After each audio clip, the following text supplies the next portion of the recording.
Hello and welcome to our channel. आज के আমরা বানাবো পনির টিক্কা বা পনির সাটে, যেটা আপনি বলেন খুব সহজ পদ্ধতিতে।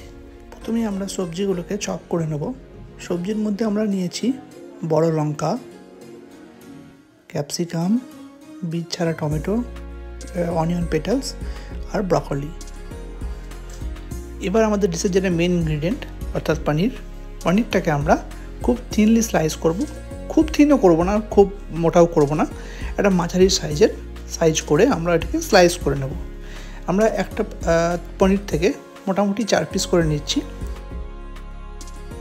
এবার একটা মিক্সিং বোলের মধ্যে আমরা জল ছাড়ানো দই, তার সঙ্গে হলুদ গুঁড়ো, অল্প ধনে গুঁড়ো, অল্প জিরে গুঁড়ো এবং অল্প লঙ্কা গুঁড়ো, ঝাল আপনারা অবশ্যই স্বাদ মতো দেবেন, এবং তার মধ্যে আমরা এখানে দিয়েছি তন্দুরি মশলা 1 চামচের একটু বেশি, এবং এর মধ্যে আমরা অ্যাড করব গরম করা তেল। গরম তেল দিলে যেটা হয় মিক্সিংটা খুব ভালো হয় এবং এর স্বাদও খুব সুন্দর আসে। এবার সব কিছু দিয়ে কিছুক্ষণ ধরে এগুলোকে ভালো করে ফেটিয়ে নিতে হবে, যাতে তেল, মশলা এবং যা যা আমরা দিয়েছি দইয়ের মধ্যে সব কিছু যেন ভালো করে মিক্স করে। তারপর লবণ দিতে হবে পরিমাণ মতো, এবং লাস্টে আমাদের ব্যাটারটা যেন দেখতে এরকম হয়। ব্যাটার রেডি হয়ে যাওয়ার পর আমরা এবার কেটে রাখা সমস্ত সবজিগুলো, ব্রকলি, ক্যাপসিকাম, বড় লঙ্কা এবং পেঁয়াজের পেটালস যেগুলো ছিল সেগুলোকে ভালো করে এর মধ্যে দিয়ে হাত দিয়ে মিক্স করে নেব। আপনারা এখানে হাতের জায়গায় চাইলে চামচ ব্যবহার করতে পারেন, কিন্তু যেহেতু হাত দিয়ে মাখালে প্রত্যেকটা সবজির মধ্যে মশলাটা ঠিকভাবে পৌঁছাবে, তাই জন্য আমি এখানে হাতের ব্যবহার করেছি।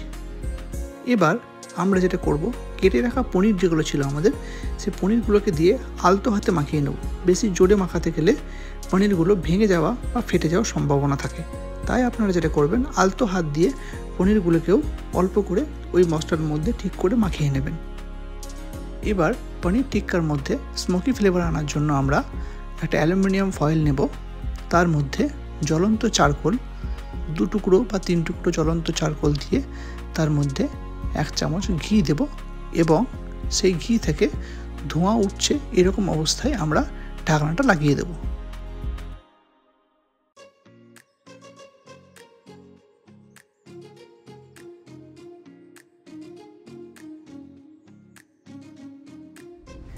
এবারে স্কিউয়ার্সগুলোর মধ্যে আমরা অয়েল গ্রিস করে নেব। আপনাদের কাছে কাঠের স্কিউয়ার্স থাকলে ওগুলো ইউজ করতে পারেন, আমার কাছে যেহেতু লোহার আছে তাই আমি এগুলো নিয়েছি। এবার স্কিউয়ার্সের মধ্যে আমরা আমাদের কাছে যে ম্যারিনেটেড পনির এবং ভেজিটেবলসগুলো ছিল সেগুলো এক এক করে গাঁথতে থাকি।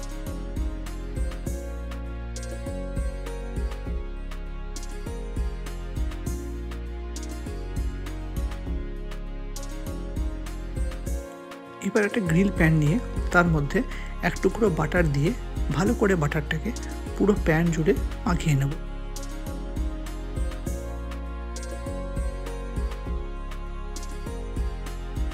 এবার স্কিউয়ার্সে গাঁথা পনির এবং ভেজিটেবলগুলো আমরা এক এক করে প্যানের মধ্যে দিয়ে দেব। এখানে গ্রিল করার সময় আমরা গ্যাসের ফ্লেমটাকে খুব হাই বা খুব লো করব না, মিডিয়াম ফ্লেমে আমরা এটাকে উল্টে পাল্টে গ্রিল করে নেব।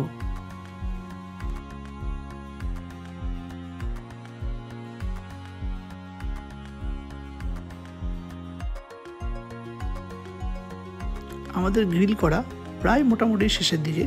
এবার যাদের কাছে গ্রিলার নেই তাদের জন্য আমরা আরেকটি মেথডে করছি।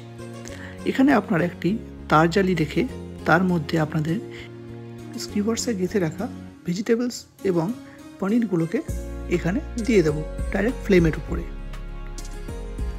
এবং উপর থেকে আমরা অল্প অল্প করে অয়েল গ্রিস করব, যাতে উপরের সারফেসটা পুরোপুরি ড্রাই না হয়ে যায়। তাই জন্য আমরা এখানে অয়েল গ্রিস করি।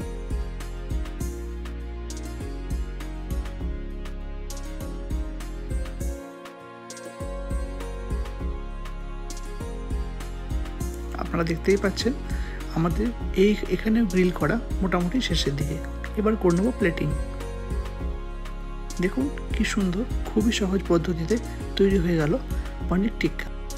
এরকম আরও অনেক সুস্বাদু রেসিপি দেখার জন্য সাবস্ক্রাইব করুন আমাদের চ্যানেলটিকে।